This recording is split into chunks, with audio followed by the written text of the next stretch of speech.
Donc bonjour à tous, je vais vous présenter ma startup Slivent qui vise à digitaliser les événements au sein de sa communauté. Alors déjà pour définir qu'est-ce qu'est une communauté, pour Slivent une communauté c'est une entreprise, une association ou même des clubs qui ne sont pas forcément déclarés d'ailleurs, qui organisent de façon récurrente des événements avec une cible donnée. Donc on a des éducateurs canins qui font des ateliers, nous avons des conférenciers qui font des coachings en conférence, ça ce sont de tout derniers clients, donc c'est une cible qui est assez large. Et dès l'instant qu'en fait ils organisent régulièrement des événements, ils peuvent utiliser notre produit. Tout d'abord, je vais vous parler de la problématique de pourquoi est-ce que Slivent existe aujourd'hui. Si je peux juste avoir la vidéo. La problématique, c'est... Voilà, super, merci. Donc Slivent existe puisque aujourd'hui, donc là on va prendre le cas de Paul qui est un organisateur d'événements. Paul utilise aujourd'hui beaucoup d'outils pour gérer chacun de ses événements. Un tableur pour gérer ses invitations, une gestion de boîte email pour envoyer ses invitations, faire des relances manuellement. Un autre outil encore pour gérer sa facturation et sa billetterie. Bref, beaucoup d'outils aujourd'hui qui lui fait perdre réellement du temps. Slivent répond à cette problématique bien précise et centralise des outils principaux pour faire de la gestion événementielle récurrente sur une seule et unique plateforme.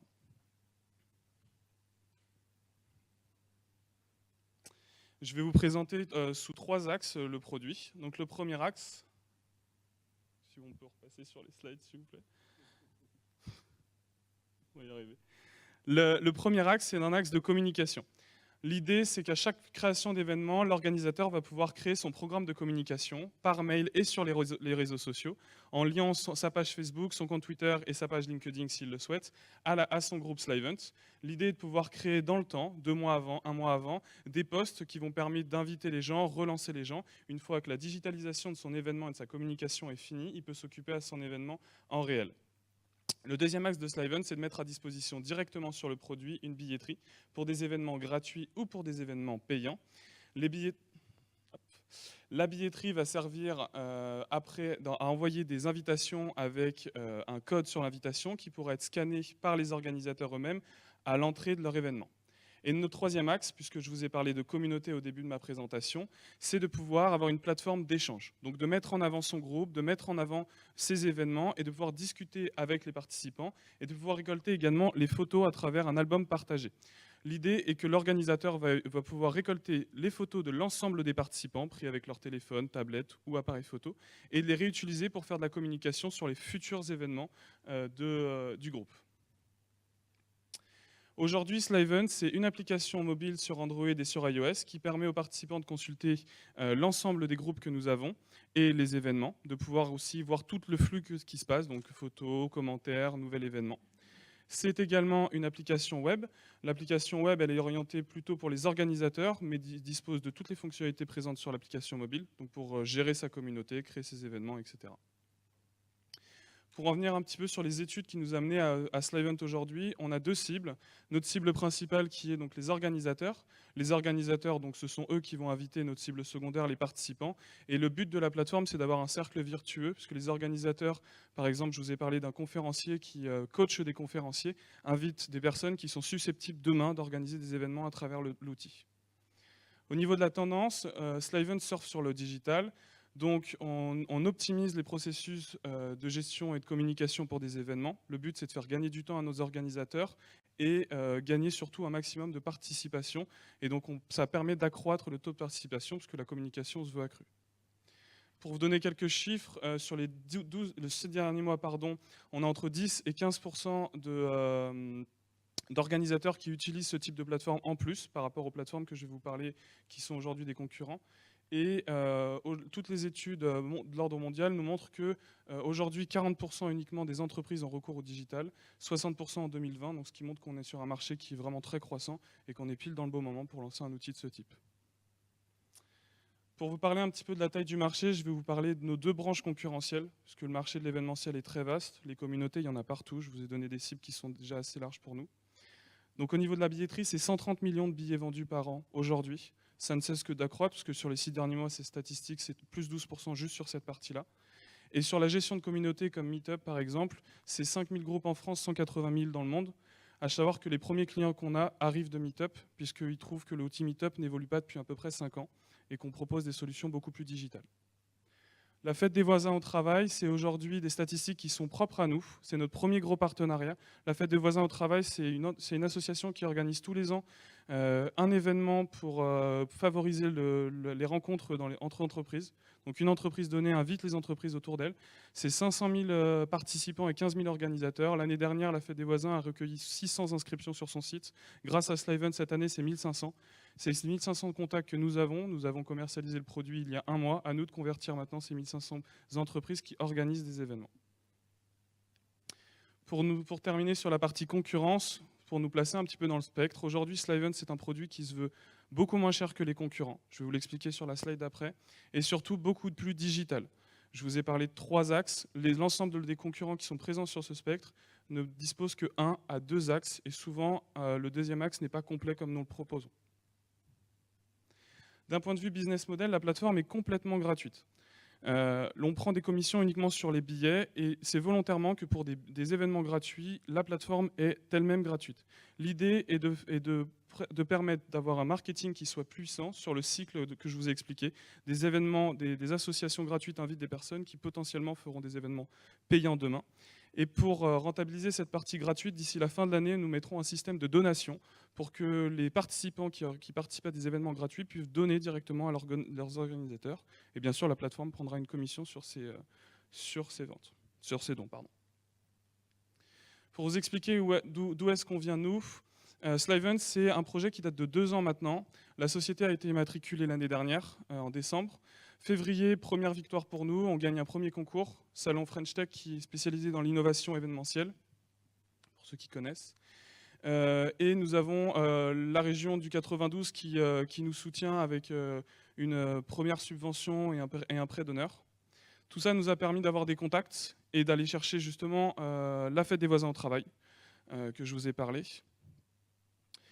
Là, depuis un mois, on a commercialisé le produit. En un mois, 25 prospects, 10 personnes qui se sont inscrites, dont des personnes qui organisent des événements à hauteur de 150 personnes par semaine. Donc si on fait le calcul rapide, 150 personnes, je prends 1 € plus 5%.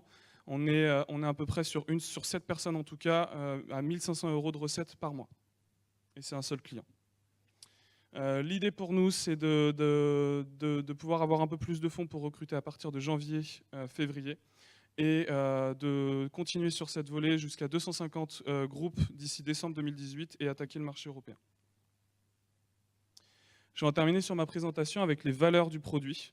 Les valeurs du produit, pour nous, c'est des choses qui sont très importantes parce que c'est ce qui fait notre force aujourd'hui. La simplicité, tous les clients reviennent avec ce mot-là.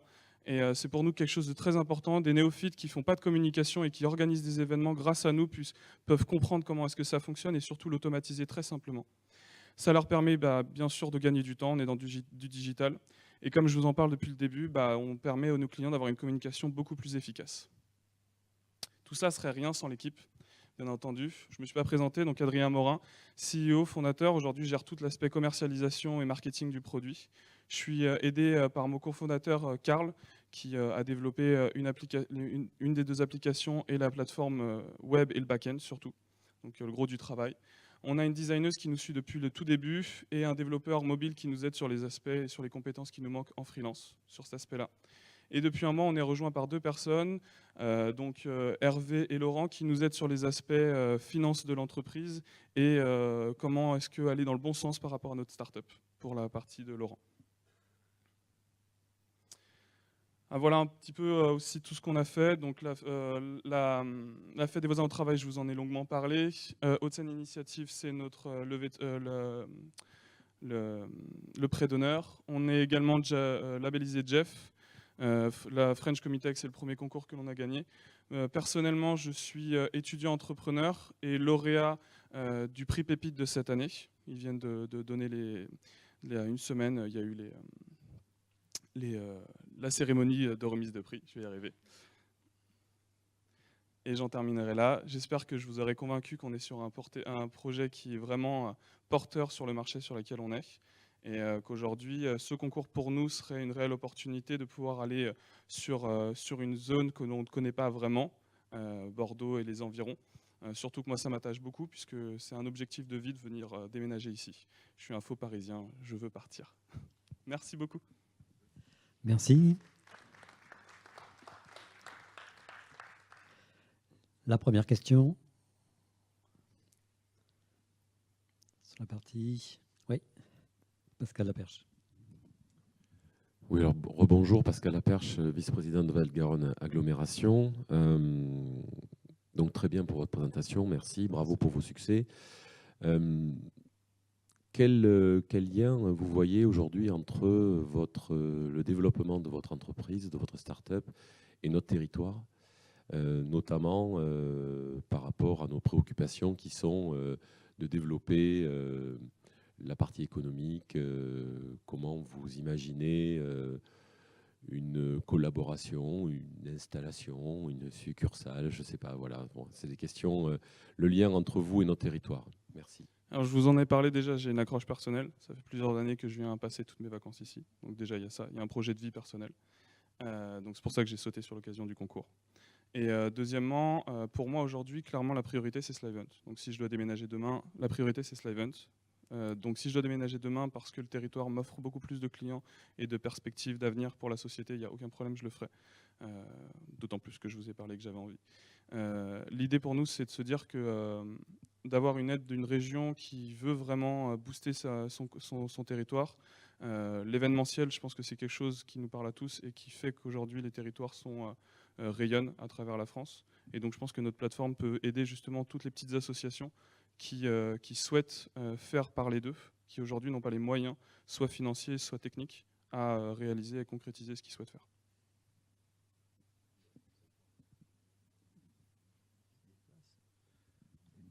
Excusez-moi, hein, juste précision. Donc, votre engagement, c'est quoi? C'est demain, vous êtes lauréat de Garonne Startup, vous déplacez le siège social de la structure, vous venez à Marmande. Comment ça se passe? Je n'ai pas bien compris. Non, pas demain comme ça. Non, l'idée, c'est de se dire qu'on souhaiterait, en tout cas s'il y a une possibilité d'implantation ici, avoir une succursale dans un premier temps. D'accord. Puisque j'ai quand même un associé développeur, donc après on peut très bien détacher les deux, c'est pas un problème, mais au moins d'avoir une succursale. C'est une question. Merci.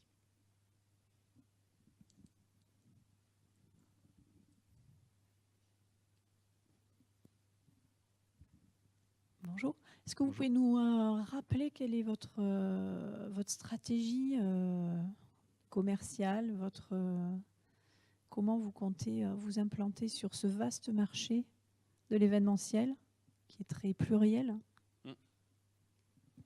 Donc là, on a entamé des démarches, on se base sur quelques cibles bien précises. Donc là, on est sur les cibles des conférences, puisqu'on a des conférenciers qui coachent d'autres conférenciers qui ont beaucoup apprécié le produit et qui nous aident à en parler autour d'eux. Et ensuite, on est sur tout ce qui est coaching et ateliers sportifs.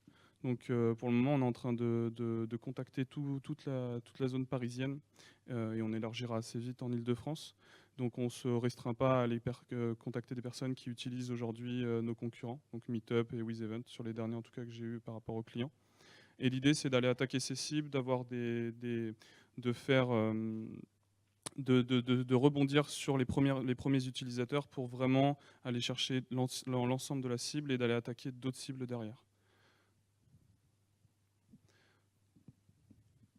Une autre question par rapport aux photos. À un moment donné, vous évoquiez le fait que vous alliez accentuer cette proposition par rapport à la collecte des photos. Pourquoi? Ça fait suite à quelle observation du marché? À quelle demande particulière? Aujourd'hui, sur les plateformes qui existent, quand vous arrivez sur une billetterie ou que vous arrivez sur une présentation d'un événement, c'est souvent assez plat. C'est-à-dire que vous avez une couverture, une description et on s'arrête là. L'idée d'avoir un album partagé, c'est déjà de faire remonter ce qui se passe au sein de l'événement lui-même. C'est-à-dire que si aujourd'hui je fais une présentation, que je me mets à faire des photos de mon côté, bah, c'est peut-être plus parlant que ce soit vous qui preniez des photos pour parler de ce qui s'est passé en interne. Et c'est en fait de permettre, comme on a un système d'automation marketing avec les réseaux sociaux, c'est de pouvoir faire des remerciements par les organisateurs, par mail ou par post sur Facebook, Twitter, avec le contenu qui est hébergé sur le produit. Donc il y a vraiment une idée de communication, encore une fois, en se disant on récolte de la data et on l'utilise pour aller faire du teasing sur les futurs événements de chaque communauté.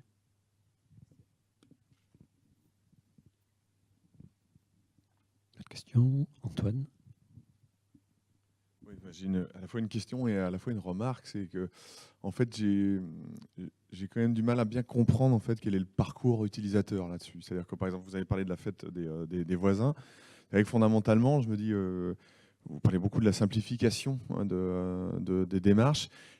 Ça serait peut-être pas mal de pouvoir avoir un effet un peu comparé justement par rapport à d'autres, parce que là fondamentalement, bon, j'ai regardé un petit peu sur les stores et tout ça, je vois à peu près à quoi ça ressemble, mais j'ai du mal vraiment à comprendre quel est le parcours que vous pourriez me proposer et en quoi la fête des voisins, en effet, comment ils ont fait ça simplement. Ça serait pas un mal d'avoir un peu une vision un peu plus claire sur ça. Voilà. D'accord. Il y a une question derrière? Non. Eh ben, elle est justement de se dire le bénéfice comparé par rapport à d'autres, il est en effet peut-être de, je sais pas, leur permettre de gagner du temps, que ça serait moins coûteux, que c'est moins transparent, mais de pouvoir au moins en tout cas le mettre à un moment donné plus clairement en valeur, parce que c'est un peu plus compliqué si on n'a pas déjà eu les mains dans le produit ou si on n'a pas un cas type celui des voisins, hein, de voir concrètement comment ça se traduit à la fois visuellement et du coup en termes de parcours utilisateur, quoi. Ça marche, pas de problème.